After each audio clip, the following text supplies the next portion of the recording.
പുറപ്പാടിൻ്റെ പുസ്തകം 15-ാം അധ്യായം 26-ാം വാക്യത്തിൽ ഇങ്ങനെ പറയുന്നു: ഞാൻ നിന്നെ സുഖപ്പെടുത്തുന്ന കർത്താവാണ്.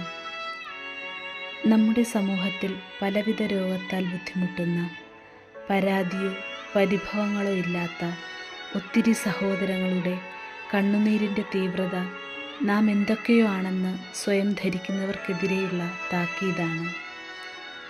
നമ്മുടെ ആശുപത്രി സന്ദർശനങ്ങളിലൂടെ നാം എത്രയോ അനുഗ്രഹിക്കപ്പെട്ടവരാണെന്നുള്ള അവബോധം ഇനിയെങ്കിലും മനുഷ്യൻ മനസ്സിലാക്കിയിരുന്നെങ്കിൽ.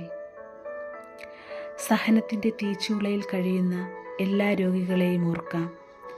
ഏറെ പ്രത്യേകിച്ച് പരിചരിക്കാനോ പരിഗണിക്കാനോ ആരുമില്ലാത്തവർക്ക് വേണ്ടി അഹന്തയുടെ കെട്ടുകൾ പൊട്ടിച്ച് അവർക്കായി പ്രാർത്ഥിക്കാം. ഓർക്കുക, നമ്മുടെ രോഗാവസ്ഥ ഒരു ശാപമല്ല, മറിച്ച് ക്രിസ്തുവിൻ്റെ സഹനങ്ങളിൽ പങ്കുകാരാകാൻ ലഭിച്ച ഭാഗ്യമാണ്.